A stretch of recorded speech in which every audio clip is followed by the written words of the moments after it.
I mean, yeah, I think especially on Ethereum, token price is almost vilified, where it's like, oh, like who cares about token price? Like the only thing that really matters is like the devs and like shipping and whether you like believe in the team and hodl. And I don't really believe in that. Like,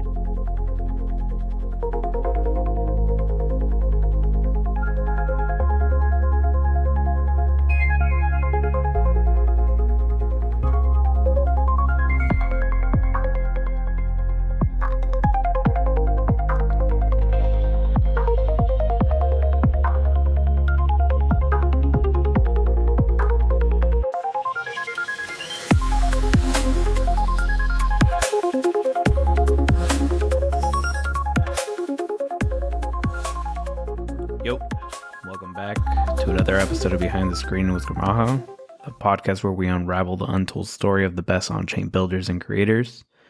I'm your host, Gramajo, an avid crypto enthusiast that's been in the space since 2012. Yeah, so this week we have a very exciting one. This one is pretty abstract to think about, so definitely bear with me. Crazy concept, though, regarding kind of decision-making and governance.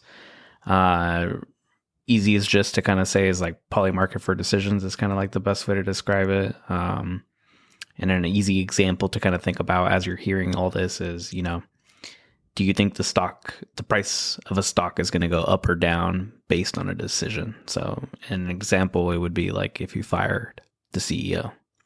And based on that information, you make the decision. So this is now happening on chain. This is MetaDAO. They are one of the first, or if not the first, iteration of this idea on chain and on blockchain and really and in real life. It's a concept called Futarchy that's existed for a little over 20 years now, created by Robin Hanson. And yeah, now it's live. They've been live for, at least at the time of this recording, over 5 months. They've seen some pretty interesting stuff. It's a new concept. It's starting to get popular on the Ethereum side of things. So hope you enjoyed this one as much as I did. Let's dive in.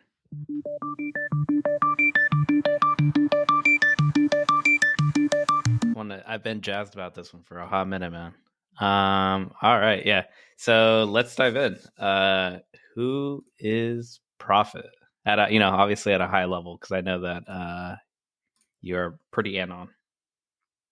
Yeah, so I'm an engineer. That's, I guess, what I would define myself as, or maybe a programmer. I like to write programs, computer programs. I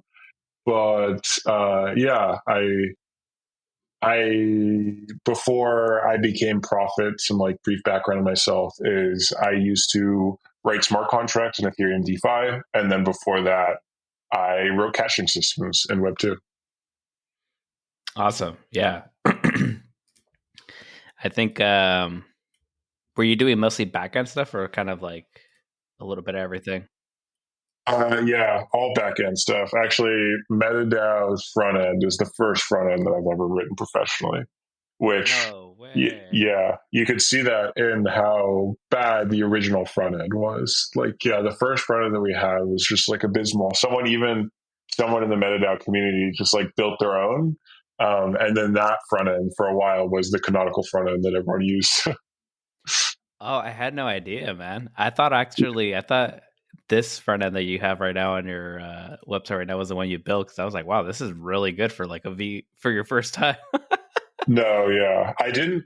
Although I did actually, at one point it was pretty slow. The current front end, like price charts were taking like 5 seconds to load. And I was like, okay, like I'm an engineer, I'm sure I can figure out front end.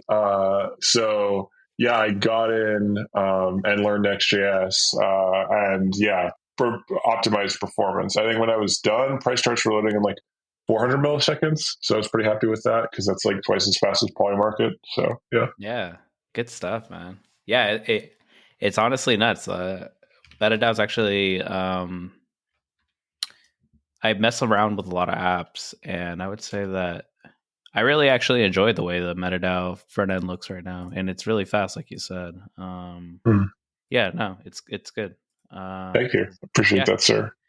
All right. So I know you get this probably a lot, and I don't want to spend like a ton of time on explaining what Futarchy is because I feel like I'm going to reference a ton of material in the show notes. I've been talking to people like nonstop about it, so I feel like I've probably annoyed enough people. But yeah, for anyone that doesn't know what Futarchy is, can you give like a quick just TLDR on that one?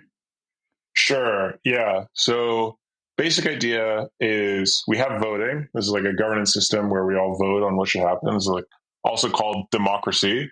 Futarchy is a new kind of governance where you don't vote. Instead, you bet or you trade in markets, and it's actually those markets that make the decision. And so, yeah, you can kind of think of it as like prediction markets, but instead of prediction markets where you're predicting which like event is going to happen, you're participating in decision markets where you're predicting which is the best action to take. That's awesome. Great explanation of it.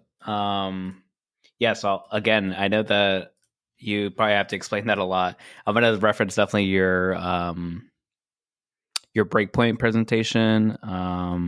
Vitalik has written about it like 3 or 4 times, so I'll reference that as well, and a couple other things, so people can definitely dive deep on it. Want to be respectful of your time. So so like all these things are like they all sound great when you read them, like in theory, right? Uh, has anyone ever tried to swing like a vote, if that makes sense? With either throwing a ton of money at it or the general like issue with current DAOs is a whale just owns a ton of a token or the underlying NFT for voting, so they're able to kind of just really outsize sway voting. Has anyone tried to do something similar with MetaDAO?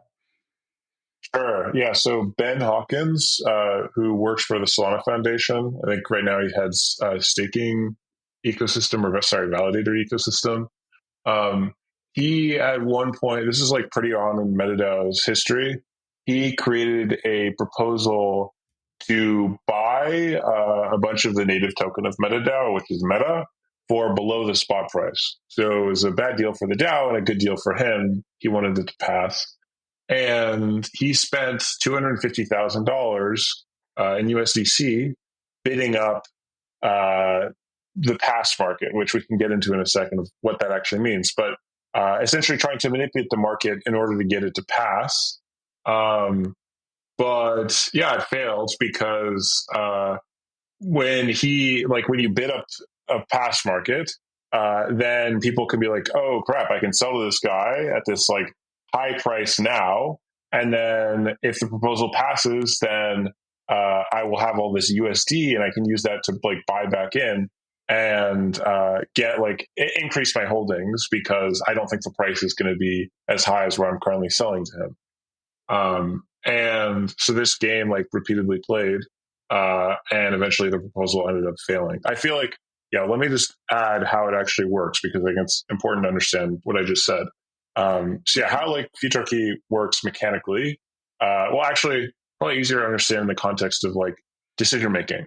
So like if you think about decision making from first principles, anytime you make a decision, you have something you're optimizing for, and then you evaluate each option you have by like what like the value of what you optimize for conditional on each option. So like concretely, an example would be if you're deciding what food to get, like you're hungry, you're deciding what food to get, and you're optimizing for your happiness.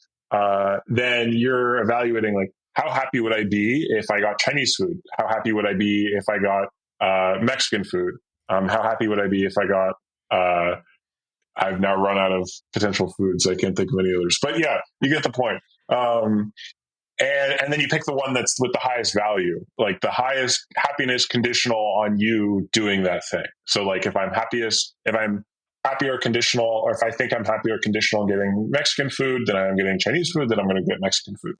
And so in order for us to like make decisions with markets, we need to get kind of that conditional value. Because, well, so what we're optimizing for with our DAOs is mainly token price. Like we want number to go up. We want to increase the value of the token, like increase shareholder value, whatever. That's like the optimization. That's like the goal that we've selected. And so we need to evaluate what the market thinks the value of the token would be if we took each option. Generally today, there's two options, which is like you can either accept the proposal or you can reject the proposal. And so what we create is conditional markets where you place a trade in a conditional market, and that trade is only finalized if the condition is met. So say you buy one meta in a conditional on pass market for $100. You put in 100 USDC and you get back one meta in this conditional market. That means conditional on pass market. That means that if the proposal passes, you will now, that trade will have been executed and you'll now get one meta. If the condition is not met, if the proposal does not pass, then you get your original USDC back. Like the market is essentially like reverted. Everyone gets back what they put in. So the person who sold their meta to you would get their meta back. And then we do the same thing for like market conditional on it failing.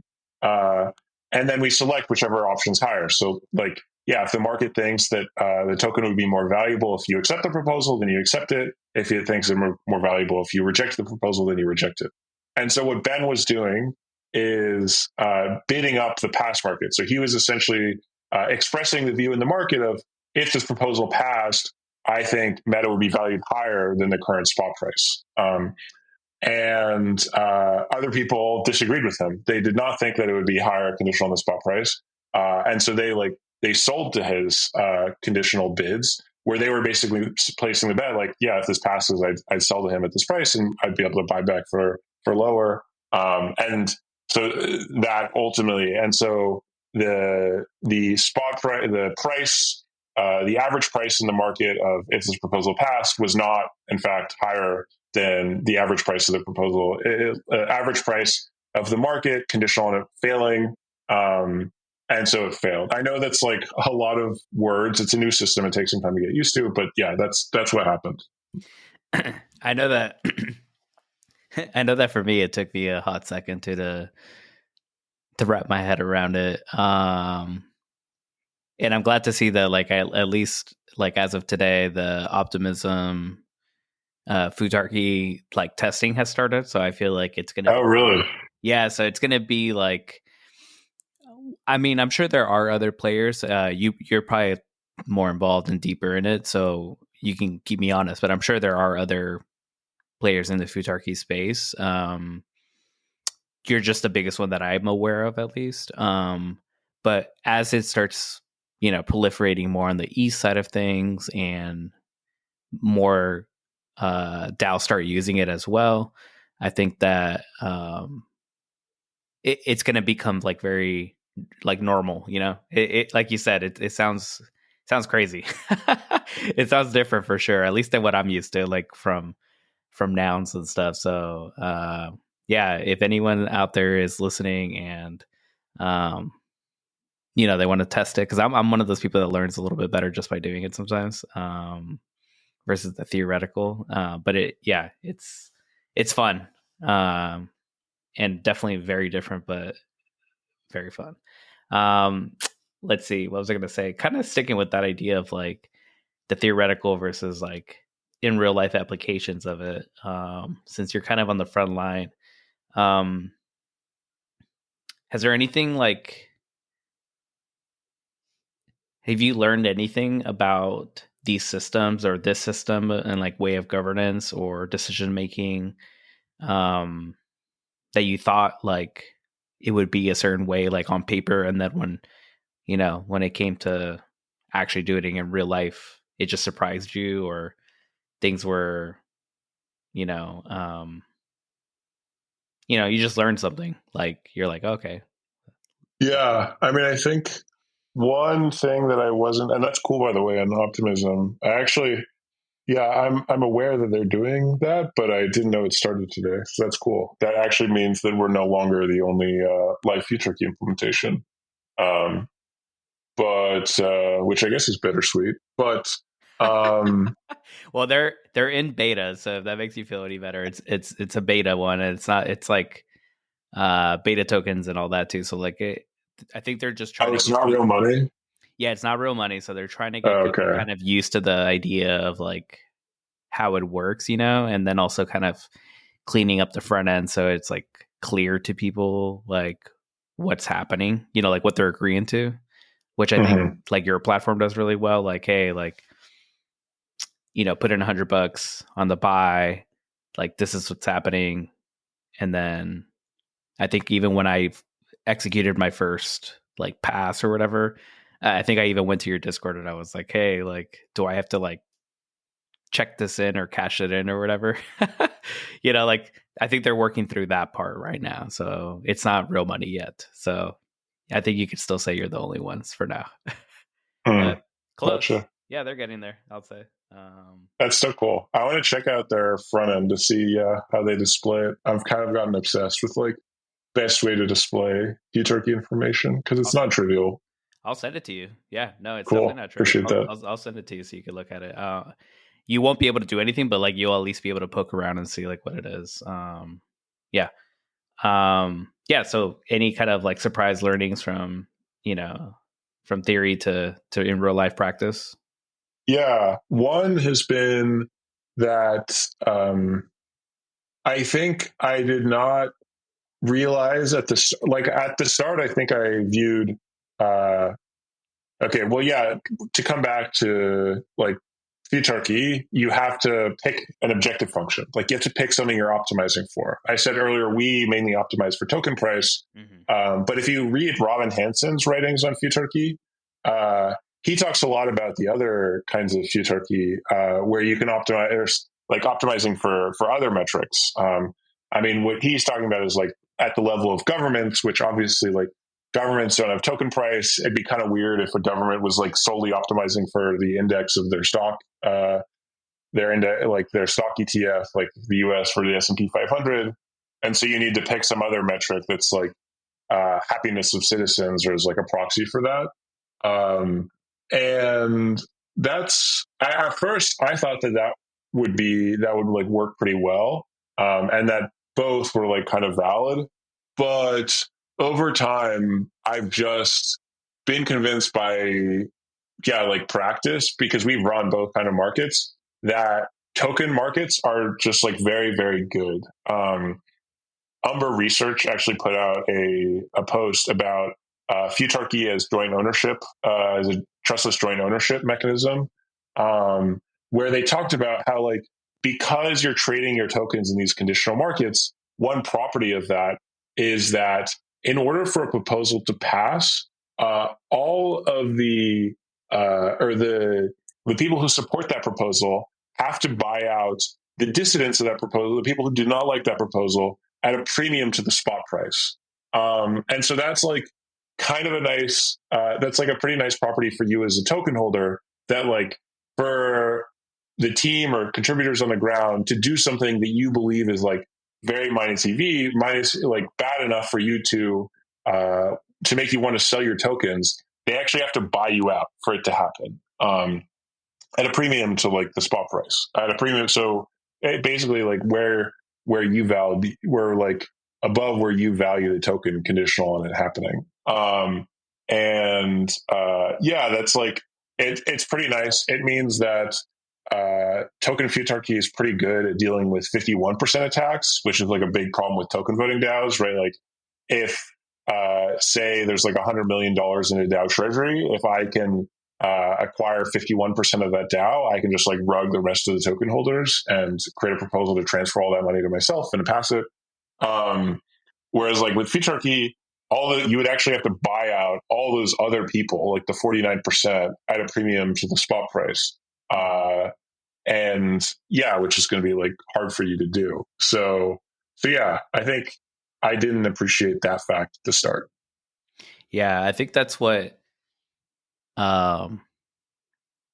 kind of been selling me on it is, if you recall, we were talking about kind of like Nouns DAO and like how many votes we're doing, like per week, per month, per day kind of thing. And you can imagine, it's like a lot of the same things we see in real life, So we'll sometimes get like props. Well, they're going to talk about, and this is like me being kind of, I guess, more cynical about it as a newer person, but essentially like, there's some props that like put aside like the public goods, like we want to build a well in Africa, and we're just going to build it. Like we don't need the price of the token to go up to do that. Like we're going to do it because we want to. But we do have some proposals where like we'll say like, hey, our front end or like our auction mechanic needs some work, smart contract, and we need to do this because if we do this, it'll have a better buying experience, and if the better buying experience, then we'll have more auction revenue coming in, blah blah blah. And people will vote yes no on that, like to give someone like 300K 500K, like shit ton of, which I think is a lot of money in my opinion, to work on some stuff. Definitely not like a little bit amount of money, but you notice very quickly, like I'm used to it like from the procurement side of things, where even if you know who you want to do the work for you, like you could still kind of go pressure test some of these prices with other teams. And like you see some favoritism essentially, like this person knows this person, and this person happens to have like 10 of the tokens, so they're able to like sway the vote in a certain direction really quickly. Or it can look like if you get like 2-3 big people to vote in your favor, it can look very quickly like everyone is voting for this thing to pass, or you can kind of like lose like your motivation. You could be like, oh, like what's the point of voting against if this thing's going to pass regardless, so you might not even vote at all, which is all like things that shouldn't happen like in a voting democracy or in a DAO. Essentially, like you said, they should pay a premium on that, if they want to get it. So I don't know, it just seems like such a clean method and methodology, like you said, and it's some of the props that we get is like to make it's supposedly because it's going to make the price go up of the underlying value of the token or the NFT. But nobody like is actually putting a price to that, like we're like, like we're trying to do something at the Milan Art Festival. This is actually like a real prop at the Milan Art Festival, like design festival. And we think if we are over there and we're present, like it's going to, bring awareness to nouns and all that. And it's like, but the moment you have to put money into it, like, if you're saying like, hey, I have 1 million of this noun token and I'm putting up like my vote that this isn't going to increase the price, like 500,000 tokens, people would think about it twice, or they would vote differently, in my opinion, versus like they have nothing to lose. Right. Other than friendships, I guess. So it's interesting. So like just stuff like that, like I see, it's like a cleaner system, like you said. Let's see. Yeah, I guess that kind of goes into this next question of like, how do you think like the relationship between majority, I guess you kind of went into it a little bit with the 51% attack, between majority and minority stakeholders, and how like Futarchy is like a better system for like minority stakeholders, essentially. Right. Yeah. I mean, you can have whales try to gang up and collude to do stuff, but you can always exit, right? You can always sell. They have to buy you out. They have to like fork over USD in order for the proposal to go the way they want to do, they want it to go, as opposed to just like collude and then they get to decide what happens. Yeah, exactly. I mean, how many? I'm curious. In Nouns DAO, like how many people? Like, is the supply concentrated enough that like I don't know, 3 people can get together and pretty much guarantee that a vote will pass, or is it like how many people? How many people do you think are sufficient to collude in order to get like pretty much any vote passed? Less than 5. Less than 5. Wow. Yeah, Yeah. for sure, less than 5.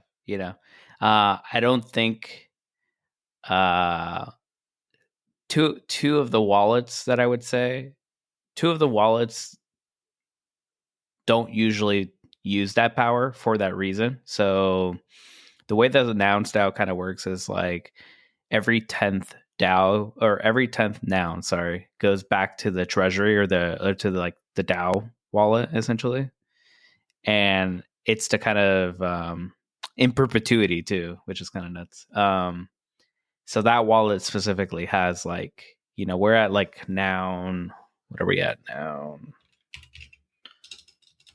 Noun. To the DAO wallet. Yeah, So to the DAO wallet nouns. Yeah, does someone control the DAO wallet, or is it literally in the on-chain treasury? it's like in the treasury, but technically someone does control it, like a multi-sig. Oh shit.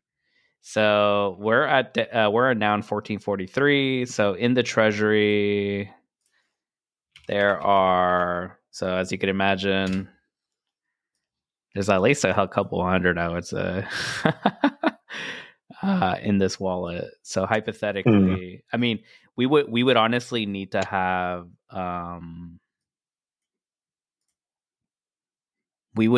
almost everyone voting to be able to like undo this one wallet. Yeah. On the super contentious proposals, how many nouns are voting? Yeah, I could tell you. And this is and the reason why I know it's less than 5 is because we had something where a lot of people were voting. They weren't voting no because they didn't agree. It was like they were voting no because they thought the prop didn't have enough information. So a lot of people were voting with responses saying like, hey, we're just voting no, not because we think it's a no, but no because we actually just don't even know what this is for. Like if you come back, like we'll actually like vote with like real thinking behind it. I think it was, let's look. Sorry for anybody listening, but Proph3t, which was the Duna one, it had over 300 votes. Okay. So you basically need like, call it like 200-ish. Yeah. Just to control the vote. Yeah, essentially. Yeah. So I could tell you right now there was. So most people have 1 and 2. There's one wallet that has 22. So there's one wallet. So okay, so the Nounders have 64.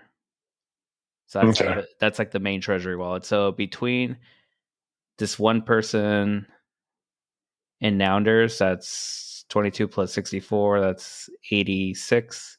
And then That's not that bad. Yeah. And then there's this other wallet that votes pretty consistently that has 37, but they're mostly delegated. Oh, okay. Got it.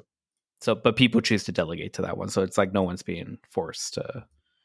It's just people that are like too busy and they just delegate to like a council of people. So yeah, it's not too bad, but yeah, I mean, yeah, hypothetically, like less than 5, I think it gets you pretty far. Do you feel like your vote matters? I think it does for a lot of this like day-to-day prop. I think it did matter when we did that Duna one. I personally didn't feel like I was slighted. But I do know that there was a subset of people that essentially wanted to rage quit. So like this Duna to them was like the antithesis, the antithesis of the like being in Web3. Like they don't believe in having like a legal entity. So that kind of vote was like a no to them was like, no, no on setting it up and no on like I want to get out essentially. So kind of like the buyout. They should have sold the pass. If only Futarchy. I know, exactly. So that's what I remember when we were talking. I was like, that's the one where I was like, yeah, it would have been perfect for that. Because it was very contentious. Sorry, I just realized that you wanted view access. Yeah. All right. So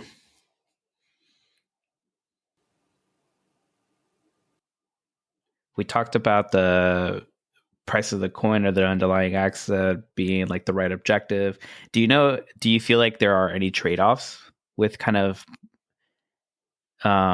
with that model of prioritizing like token price go up? I mean, I don't know if there are many. Well, that's it's wrong with people, I guess.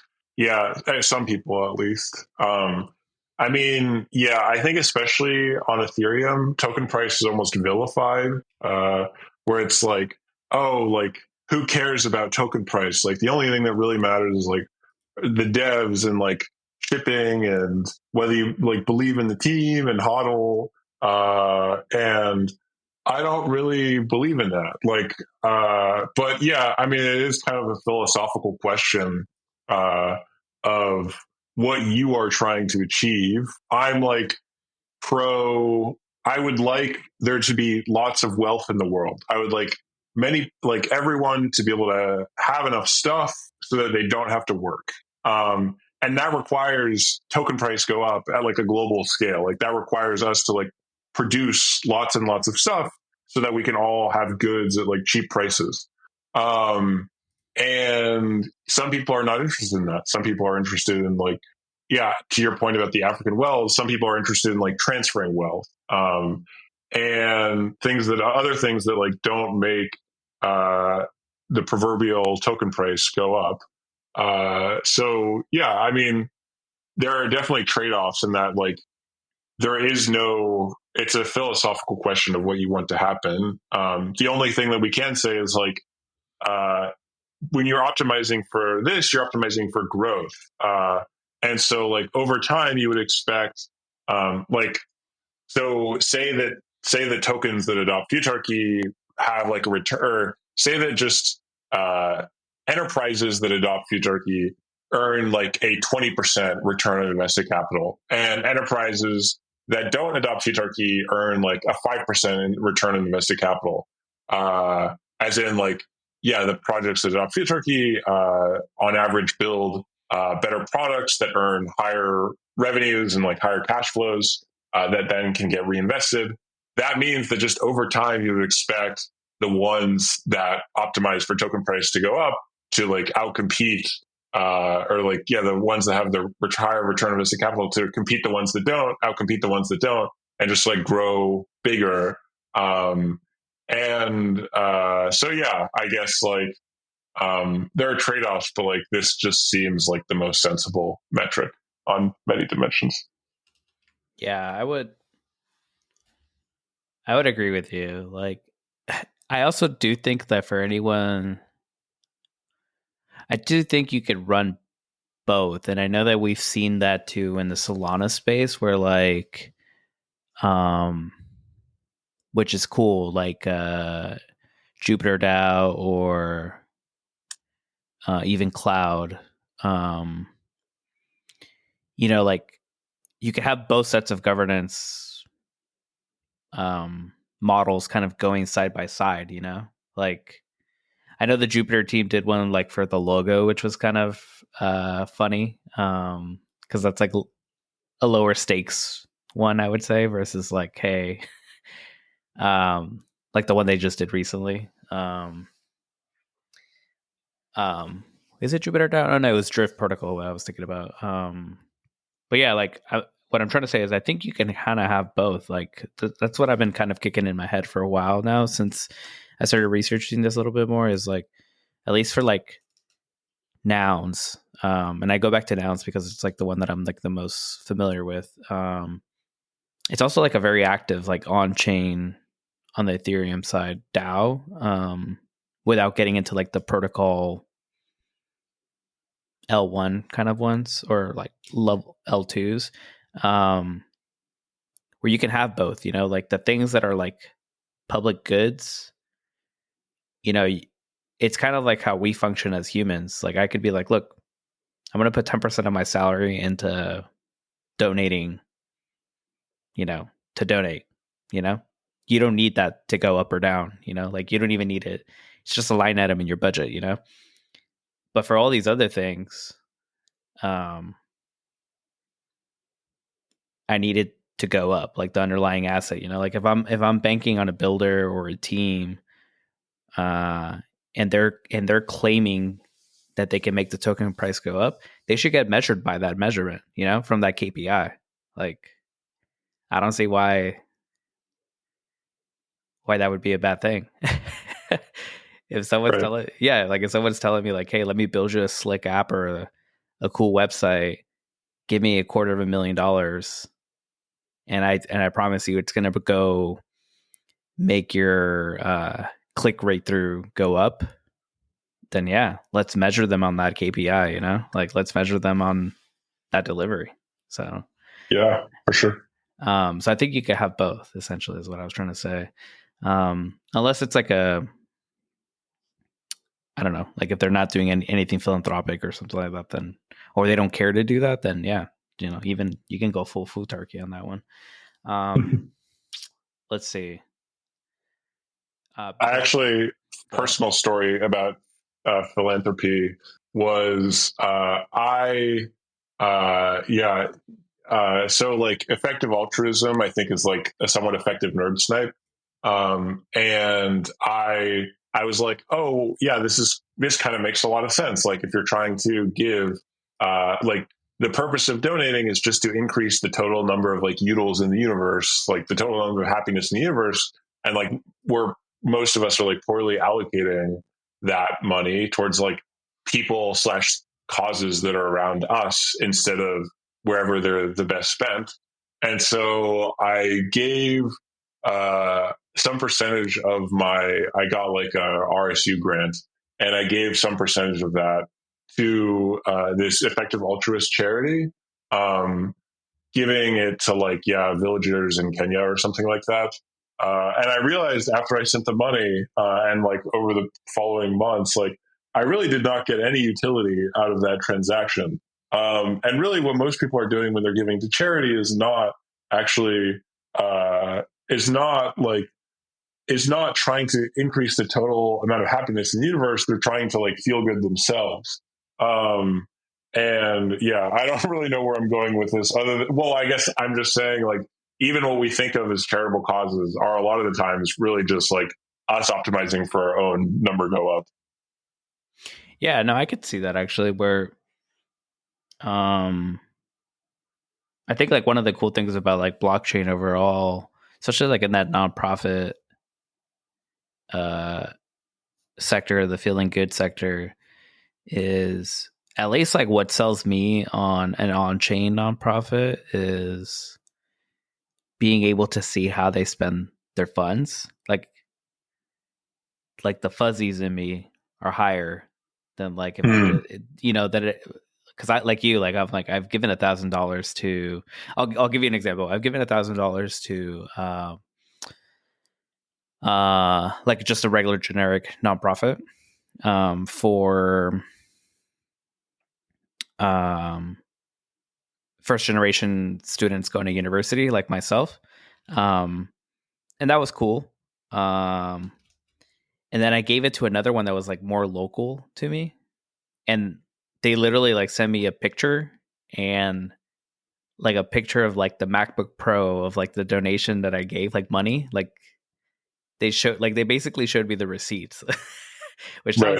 sounds super cheesy, but like I was like, oh shit, like I could actually see like the legit impact of like what, like what it is that I did. Yeah. Made it And tangible for you. yeah, like it made it like more legit, and that felt better than the other one. I don't know. Um and it could all be a Yeah. scam for all I know. But like the cool thing that I think about like with blockchain is that is like if there's a I know there are platforms out there that are working on this to make it make it very transparent to you, like where the money is going, what it's being spent on. And shit, if they're even running it as a DAO, like, and you have some level of like influence where you could be like, hey, maybe it's not wells in Africa, but maybe it's like wells in Central America. I don't know, like, then you're like, you got more skin in the game or whatever. And it'll be more fulfilling too, like to you, like, Mm-hmm. It is kind of funny to think about nonprofits as like businesses that are in the business of taking your dollars and then selling you warm and fuzzies. Only the main difference between them and like normal businesses is just they're all bootstrapped. There's no like investor capital. Yeah, and I mean some nonprofits even reach the stage of like actual legit businesses, like FIFA, like the FIFA World Cup organization. Like they're a nonprofit, but they give really? but they give out Rolexes to like their executives. So so you have that too. Yeah, it actually, I don't know. Maybe I'll drink one day a little bit more heavily, and then I'll see if I can think of a Futarchy method of putting that to DAOs, like nonprofits. All right. I know that there was like, I think it was you that mentioned this, or maybe it was Vitalik, and I was reading the post, but it was like regarding traditional legal methods and kind of like resolving disputes. How Futarchy could also be a more efficient system for that. Maybe it was like an article from Robert Hansen, but I was trying to wrap my head around this because I come from like the legal space, on how this could solve disputes faster. Do you have any thoughts on that? I mean, yeah, like I think the earlier example of the 51% attack is a great example of that. So like, yeah, regular businesses, like companies listed on NASDAQ and the New York Stock Exchange, they all have, have to follow these rules around shareholder protection rights. And yeah, like you need to follow these rules. Whereas you can just like, and that's one way of solving the problem. Whereas Futarchy is just like a more mechanistic way of solving the problem where you like no longer have constraints. Like you no longer put people in jail essentially for, or like fine them externally for doing things you don't want to do. You just like depend on the incentives of the system itself, to like achieve the behavior you want, which is the minority holders not getting screwed over. Okay. Yeah, man. I could tell like you've like you like live this, so like your your brain's there. I do. Yeah. And I like sometimes dream about ways that we can improve the UI and like make it more accessible. Oh, that's fantastic. Yeah, no, it's great. And I think for other people too, like, because when we were talking, you've been in the space for a while too, so, and like by being in the space a while, you sort of start thinking about crypto overall, like on all facets of your life. So, anyways, long-winded way of saying like, hey, you're definitely like thinking about Futarchy on just a bunch of different levels. I think that most people aren't there yet, like at least applicable like resourcing versus just like the theoretical.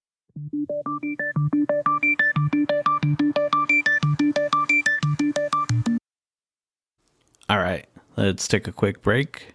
I hope you're enjoying the episode. This episode was made possible with the support of my premium subscribers: Seattle Dog, Mac Vinyls, The Bluffer, Nonlinear, Brennan, and Branson.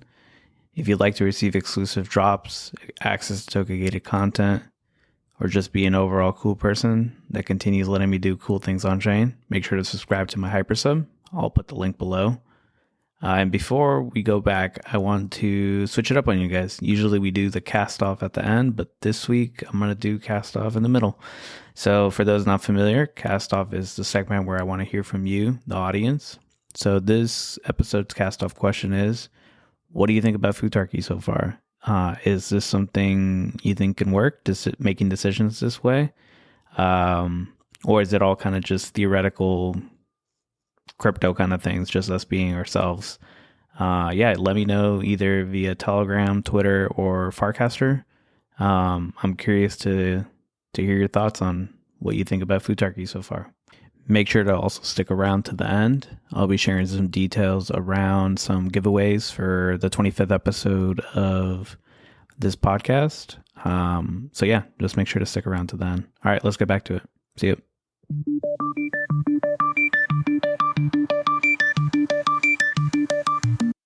AI is kind of like the big hot thing right now, at least like from my neck of the woods with like Farcaster. Like AI is like crazy in terms of like on-chain AI. But yeah, AI as a whole, I think I'd say most people, it's on their radar for sure. How do you view like the relationship between AI and Futarchy? Like, have you thought about how those things can kind of work together or not work together? Yeah. So to some extent, I'll start with they are competitive in that they're both kind of machines for aggregating information and making decisions, right? Like you could ask a Futarchy to make your governance decisions. You could also theoretically feed all your business information into an AI and then have it make the decision. But I more see Futarchy as an aggregation layer for AIs because, like, yes, so in the world where we don't have a single AI model that ingests all the world's information, then we're going to need some way of aggregating different AIs' opinions and selecting like which ones are the better models. And also, we need to have incentives to surface new information, right? Like, if you if you ask ChatGPT without giving any context on Nouns DAO, like what decision it should make on like if you just feed a proposal into it and you're like make a decision, it's not going to have all the information around nouns that is like necessary context to make that decision. It'll just have what's given to it in the proposal. And so you both need like a way of aggregating information, and you also need like a way of deciding like which AIs are better and giving them more voting power, you can call it, or like decision making power. And Futurchy is like actually I think like a pretty good system for that, because if you think about it, AIs are kind of like are should be maybe already are, but I'm not aware of if like people are using them at a professional level yet much. But they certainly, like, if you think about it, an AI model is something that can be awake 24/7. It can aggregate all the information on the internet, the public internet at least, and it doesn't have emotions, right? Like not at least in the same way we do. And so, like, it's in many ways, it's kind of a perfect trader. And you would expect over time the amount of the amount of trades made by AI to go up a lot. And so, yeah, one way to envision Futarchy is just like as this aggregation layer where different AIs like compete against each other to make the better decision. And then it's just like the market in the end that determines whether they're right. And like just naturally, because it's a market, those who are right make more money and then have more sway in future decisions. And those who are wrong lose money and have less sway in future decisions. Yeah, I like that. Because, yeah, it would be interesting. I even find myself doing this now where, like, sometimes I don't like the response I get from one of the models. And then I'll be like, all right, let me put it through like when DeepSeek was like rolled out recently. I didn't like the Anthropic or like the OpenAI one, but then I would run it through DeepSeek, and that gave me a better answer.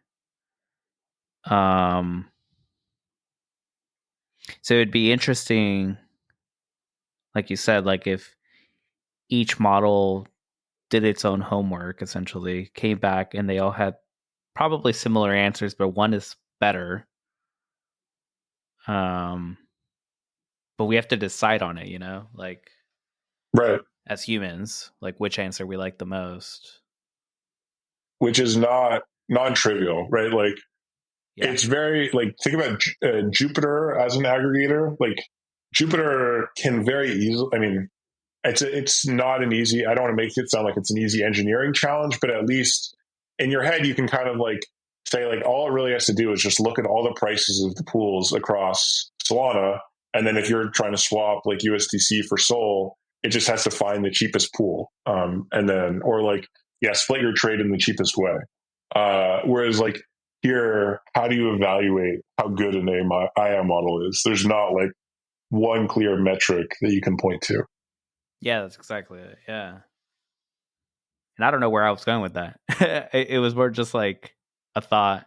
And Well, yeah, I mean, I think Futurchy is that means of like measuring just by what's their return? Are they like beating the market or are they underperforming? yeah, Are they smarter or are they dumb? yeah, no, agreed. Yeah. I think that's spot on. Because you could almost be like, here are the 5 answers that we got. Which one do we like the most? And run like a decision on that. Yeah. Yeah, no, that's interesting. I The didn't other think about that. thing about like if you think about because you could also try to build some company that aggregates AI models. But yeah, the problem is like the market itself is not just aggregating existing models; it's also providing an incentive to surface new models and like new information.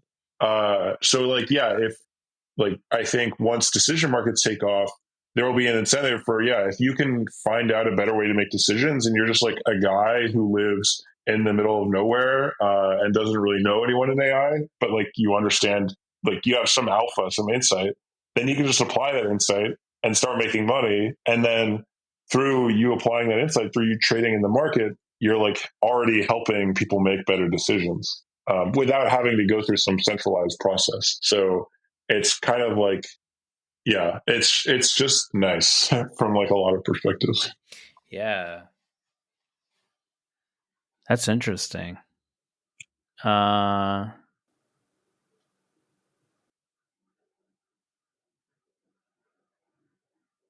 my brain's like, because I know like when I first was like reading about Futarchy, my brain went to and like if Vitalik was also calling this out, like I even got my wife to do this a little bit about like the government shutdown. Mostly like using the predictions market as like a signal, you know, like even if you don't participate, it's still valuable to know 70% of people on Polymarket think the government's going to shut down on like X date, and like the size of like that pool is like, I don't know, a couple $100,000. I'm like, hey, they're not just betting that because they want to lose money. Like, Yeah, you know, like someone has to win. Like the people that are saying it's going to close on like it's going to shut down on this date, and they're putting sizable amounts. Um, like it's done a decent job, at least with this last election, at predicting like outcomes. Um, yeah, so I and know, that's yeah, not just the last election thing. Like prediction markets have been running for a while. So like since 1984, we've had or between 1984 and 2004, we had the Iowa electronic markets. We've also had like Predicted and other prediction markets. And then actually before, I believe 1945, the US also had presidential betting markets. And like all the the empirical evidence is essentially that those betting markets are historically better pollsters at predicting who's going to win the election. Man, that's awesome. I did not know that at all. So thank you for sharing that. For sure. Appreciate that. No, And like I said, one can also, just to trust but verify, you can read all the sources in Robin Hansen's paper, because this is great evidence for him, obviously, of markets being good. Yeah, 100%. Yeah, I think I need to definitely spend more time reading that. Like I said, I know you're like deep in it, so like you've been thinking about it. Is there anything like that, like good founders, they sometimes use like other companies like to learn from them, like either successes or limitations or anything like that. But is there anything like, since a lot of people have heard of Polymarket at this stage, is there anything like when you look at Polymarket, um, whether you think it's a success or not a success, is there anything like that informs you about what they're doing, and whether it's like at the UI or like philosophically, or the types of people you want to onboard into Futarchy, which we could get into a little bit with MetaDAO in a second. Is there anything like, or are you just like solely focused on what you're building and don't look towards kind of other players in the space? Oh no, yeah, I definitely do. I think Polymarket is a great product. If you've traded on other prediction markets, you can just, you can tell Polymarket cares far more about their traders. Like on some of these prediction markets, like I was trading on Kalshi, and I was almost wondering, do the people who run this thing, do they even trade in these markets? Because there's just so many things, like for example, the way they resolve the markets, or the time, like Polymarket, they resolved the presidential election markets back when um, the person was elected, Trump was elected. Kalshi did not resolve it until inauguration. Maybe there's something like legal constraint there, but that just sucks as a trader, because then you have to exit it. Even if you're right, if you don't holding this inventory, especially if you've traded on one market and then not on the other, or you've traded on both markets to arb the two, then you now have a tax liability on one side, so you just can't wait until the next year, and you've got to sell 98 cents a dollar. Anyway, sorry, didn't mean to rag on Kalshi. More just say yes, Polymarket is a great product. I think I learned a lot from just their core UI UX, literally how their website functions. I think it's very instructive, and also and you can see MetaDAO's UI is pretty inspired by Polymarket. And then also their go-to-market. Polymarket's go-to-market strategy, as I understand it, is using the information output by the markets as talking pieces to get people on Twitter talking about Polymarket. If they can post a picture of the odds on some market have gone to some unexpected way, in a way that people will talk about, during the presidential election, for example, just posting what are the current odds on the markets, then people are obviously going to talk about that. If Trump is up in a day, then people who support Trump are going to quote tweet it and be yeah, look, our boy's winning or whatever. And the inverse also true, maybe not those words. And so I think, yes, Polymarket is awesome. I really respect what they've built.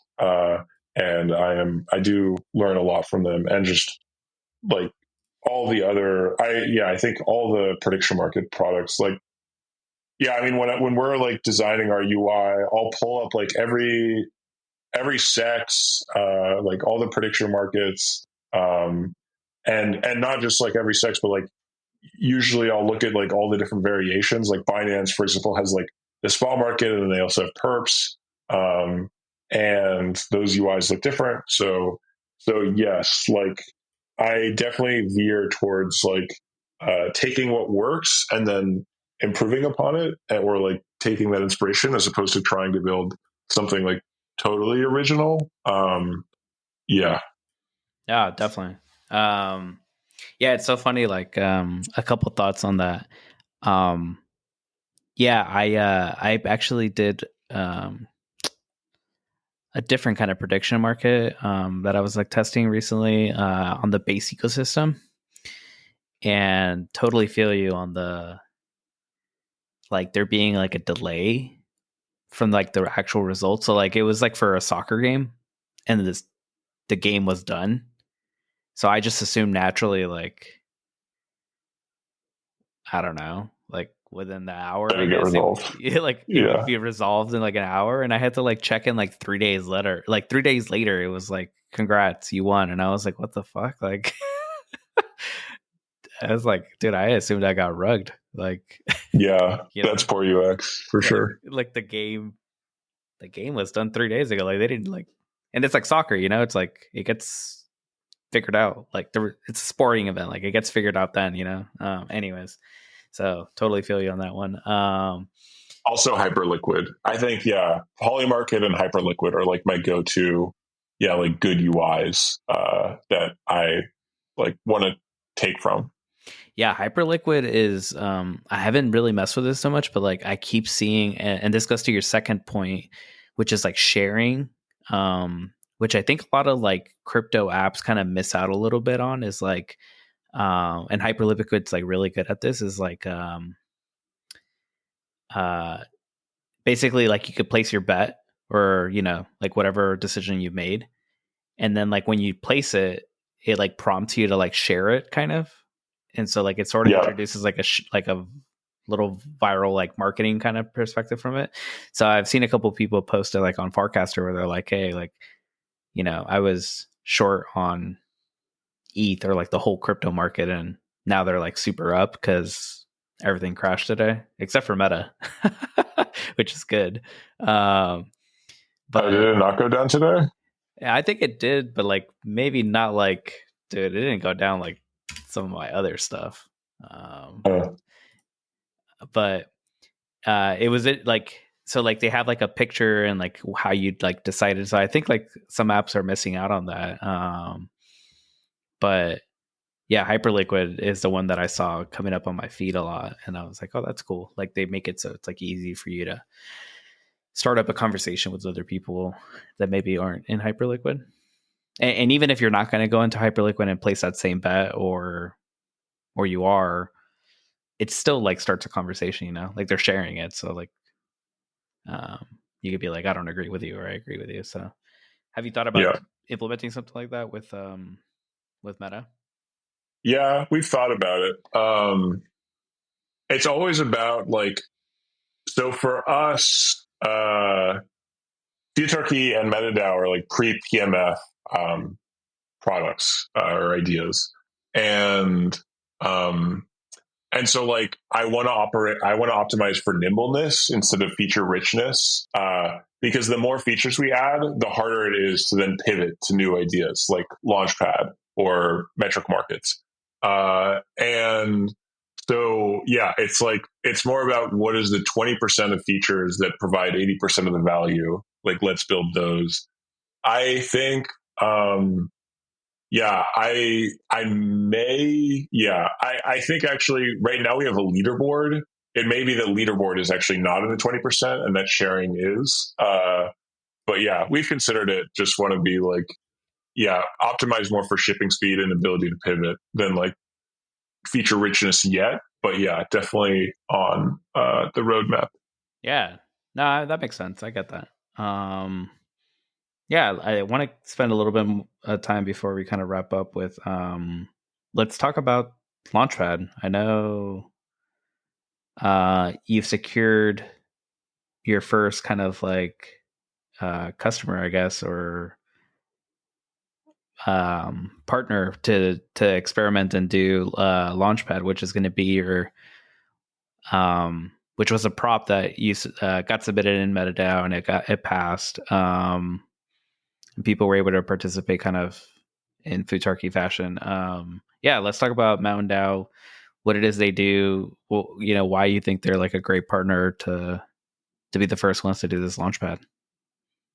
Sure. Yeah. So Mountain DAO. Well, yeah, the core idea of Launchpad is what if we make like let's make ICOs actually work because ICOs is a really freaking cool idea, right? Like global capital formation, global like instant capital formation. It was part of the reason that brought me to crypto because that's not just like not possible today.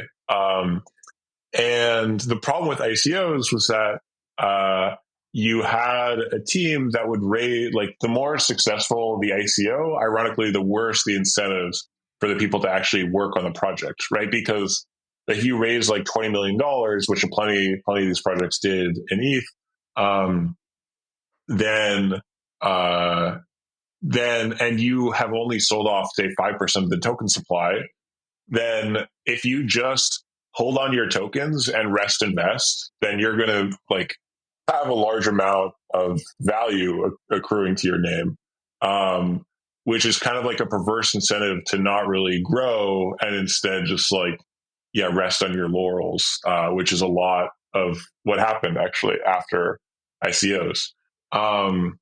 Yeah, so the way it works is that there's 10 million tokens. So yeah, so a founder comes up with an idea, and then they raise this idea, and then anyone over the period of 7 days can fund that idea by putting in USDC to this pool.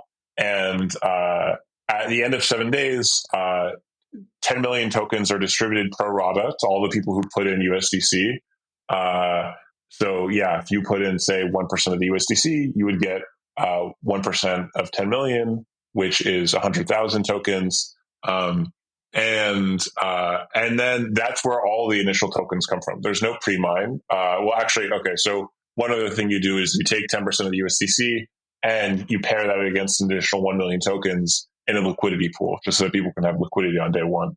But other than that, like, there's no pre-mine, which means that, yeah, like if the founder runs, like the founder just like walks away on day one, then anyone can raise a proposal to liquidate the treasury and distribute USDC back to everyone invested. So basically, like, everyone gets back the money that they put in, which is like not what happens with ICOs, or not what happens with like NFTs, where it's like, oh, we minted out, oh, the founder died, right? So that's the core mechanism, and yeah, Mountain Capital will be the first project to launch, which is going to be the first Futurchy and governed investment fund. Think like the DAO of 2015, only governed by Futurchy. So the basic idea is like they're going to be money will go into this, and then that will go like invested in projects that they like raise to the DAO, and people will like trade on whether or not those are worthy projects. So yeah, that's why I'm like excited about that partnership. Is, well, like, I think it'll just be a good trial run. And yeah, I mean, MetaDAO really took off at Mountain DAO, like the events. Well, yeah, so for context, Mountain DAO is like an event in this like ecosystem that runs for a month long. And the previous Mountain DAOs for MetaDAO really took off, and it kind of made sense for them to be like the first launch. Yeah, I know that I found out about Mountain DAO through you posting, and in the MetaDAO like Twitter account, I believe, too. Like, I think like now I get exposed to a lot more stuff that that you engage with. So somehow I came in through, like, I saw it because I'd never heard of Mountain DAO before, and it looks super sick. I was like, this looks freaking amazing. Yeah, that's great. You should come. I got jealous. I was like, damn. And then I started asking people, I was like, yo, does Ethereum have a Mountain DAO equivalent? Like, where are we at, guys? Zuzalu. Yeah.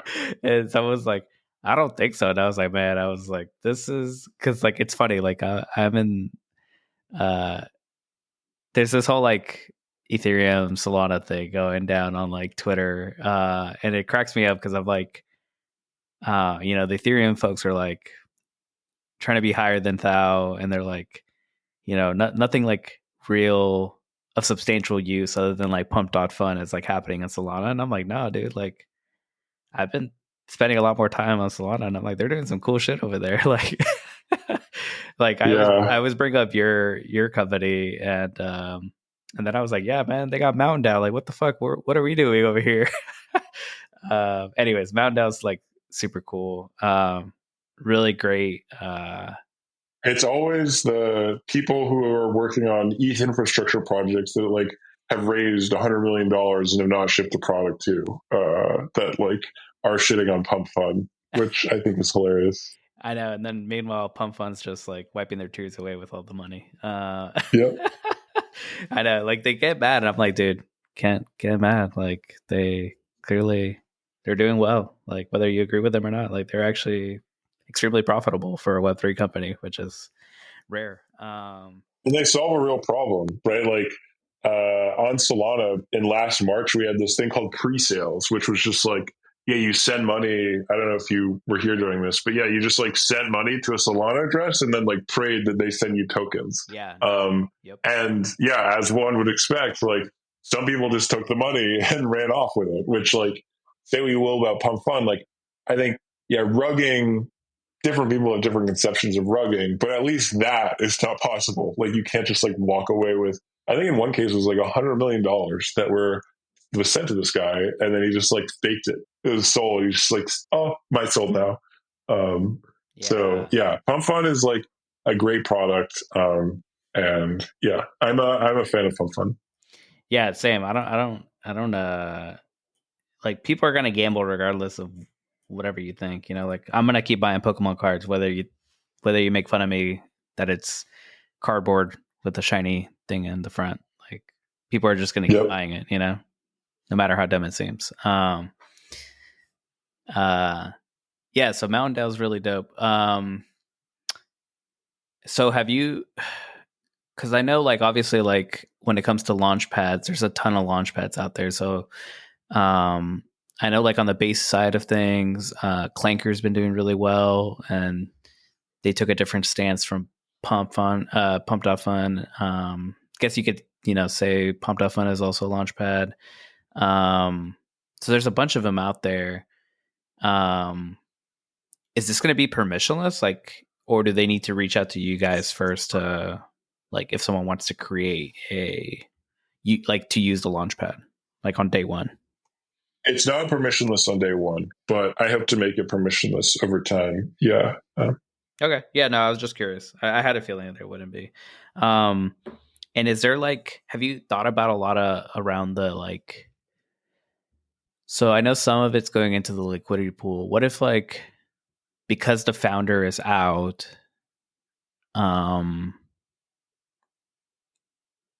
yeah, like everybody can rage quit then, right? Like everyone could just be like, I'm out too, like literally all 100% of people could be just out. Yep. Damn. That is good. Have you thought about bringing text-based conversations to MetaDAO? So it's all in one location, if that makes sense. So like if someone like taking Discord and then integrating instead of doing Discord, you just have the conversation on MetaDAO. Yeah, kind of like that, exactly. So like instead of doing like Discord, like if someone doesn't want to set up a Discord or anything, or like they want to be like really fully like transparent, I guess. Yeah, we thought about it. We had a comment section at one point, or now I think we have it again. But yeah, I don't know. Comes back to the 80-20 thing. Like, is it in the 20% of features that provide 80% of value? Unclear. Yeah, that's true. Makes sense. Other than Mountain DAO, is there anything else you want to see from a launchpad scenario? Do you want to see like a nonprofit or any other or I guess actually let me take a step higher. Not necessarily tied to launchpad, but just Futarchy period. Is there any org out there, wish list that you'd be like, I wish this was like run, or entity, I don't know, anything really, that you're like, I wish this was like on Futarchy, like the DMV or something. What is there anything Yeah. like in your brain that's like? I mean, so you're saying outside of crypto? No, anything, even in crypto, Okay. you were like, you could even say like Solana Foundation or something like that. Like, it could be for personal gain, or just like, you're just like, you're like, you think it's inefficient, and if they just went into this model, they'd be a bit more efficient. Yeah, I think Jito is one that like I'm excited about. I mean, I think because I think I can pill them once we like if there's sufficient evidence, they will adopt Futurchy. I'm convinced of this. With outside, I mean, really, but like everything. Like I honestly believe that most things should be governed by Futurchy. It's not like some niche thing where like a few projects should adopt it, and I'm like excited about those few projects. I'm like more excited about the world adopting Futurchy. Yeah, we need more of it.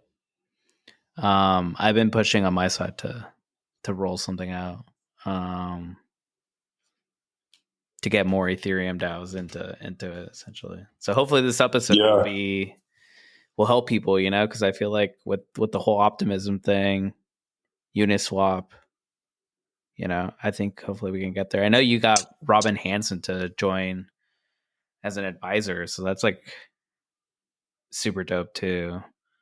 And I know, like, I don't know if you listen to the spaces between, they had Robin Hanson at the Optimism when they were talking about like Futarchy as a whole. I was slightly sad to see like that they had him on the Twitter Spaces, but he only spoke for like 2 minutes. Really? Yeah, it just seemed like That's a shame. it seemed like a missed stop, man. I was like, man, like, come on, guys, like, it's rare to have like, the theoretical person that came up with this idea on a Twitter space of all places, like, um, just let him speak for like 15 minutes at least. Yeah. Is there anything like that? How do you plan to use like Robin Hanson and his capacity now as like an advisor? Yeah, I mean, he came up with the idea, and he also a lot of people don't know this, but he was like instrumental in the development of AMMs. Some would say he invented AMMs.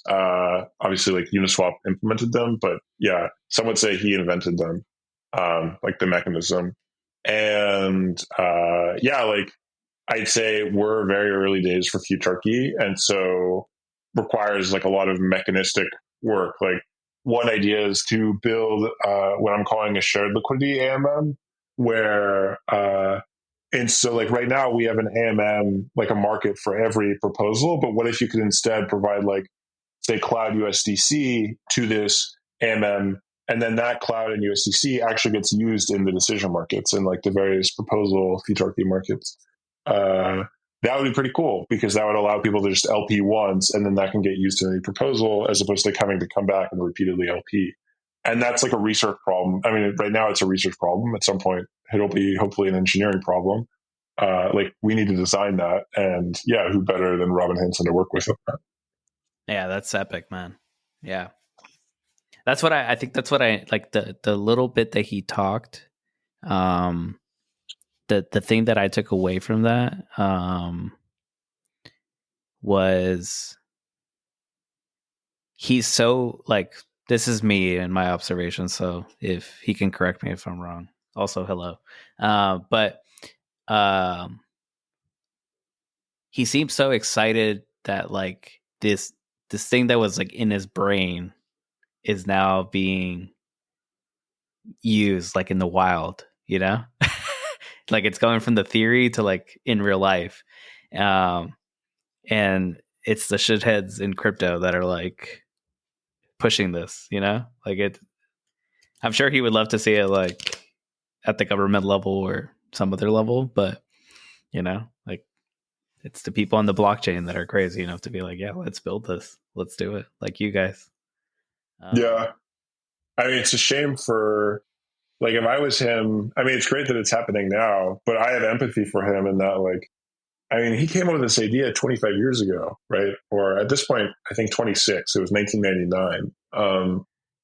Like, that's a really long time to have this amazing, amazing idea and then have no one implement it. That kind of sucks. I mean, some of that was just because you can't really do it in a non-blockchain context. And so that would be like 1999 to 2015 when Ethereum launched. And then you also can't really do it on Ethereum L1 because it's too slow or like too expensive. And so really, I don't think it was like practically possible until all L1s or L2 started taking off, which maybe is like 2018 to like 2021 era. But yeah, it's 2020 is a long time from 2025, and it sucks that like it just took so long. Yeah. But yeah, but now we're here, and now we're building, and like I think at this point there's enough people working on Futarchy. I mean, yeah, there's like 3 or 4 forks of MetaDAO, like people building like inspired by MetaDAO Futarchy platforms. I think yeah, like even if like I died tomorrow, even if like MetaDAO died tomorrow, like the Futurchy train has left the station, and yeah, it's not turning around. Yeah. No, I fully agree, man. Like, cat's out of the bag. Like, I had no idea this even existed until I was kind of doing my research to explore the Solana ecosystem, like the builder ecosystem, a lot more. Definitely really happy that I landed on your guys' footsteps. I think it was Mert, Xerox Mert, I think that's his name. It was like some random post where he was like, these are the companies I'm excited about, or like he shouted you guys out and I was like, what is this thing? And it was a deep rabbit hole for sure. But yeah, like once you wrap your head around it and you get exposed to it, like, yeah, I can't stop applying it to a bunch of other use cases. So agreed, man. I think, yeah, I guess a long-winded way of saying thank you for doing this, man. I appreciate your time. I know you're super busy. I know you're trying to hire essentially an engineer. So yeah, thanks again for doing all this. Yeah, thanks so much for having me on. Yep. So to wrap up, last question, definitely the tough ones. We should have a Futarchy decision on this one too. Is the best snack? What's your favorite snack? My favorite snack. Yes. I go through about so there's this protein bar called Think with an exclamation point. And they have a peanut butter variety. And I go through probably like 2 to 3 a day on average. I'm not, yeah, and I just think they taste good and they like fill me up. So yeah, probably that. Although if it's like, what's my favorite snack in terms of taste, it'd probably be ice cream. I really like yeah, all kinds of ice cream, but like Magnum bars for one. So yeah. Awesome. Yeah, ice cream is good. You know, I had someone on here tell me hummus and carrots, and I was like, come on, man. Like, yeah, that's gross. Yeah. Yeah, no, not for me. I didn't say if you wanted to live long. I'm just asking you in general if you could eat it at any time with no repercussions. Awesome.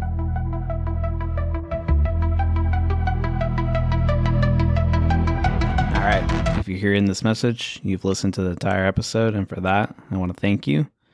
If you're listening to this on another platform other than Pods, make sure to go collect this episode, link below. If you are on Pods, make sure to subscribe from your favorite app so you're notified when I drop an episode.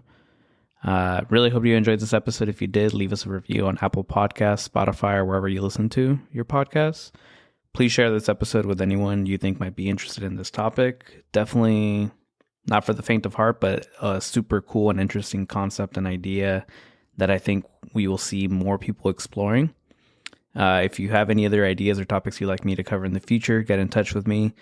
via text in the show notes or on social media, whatever is easier.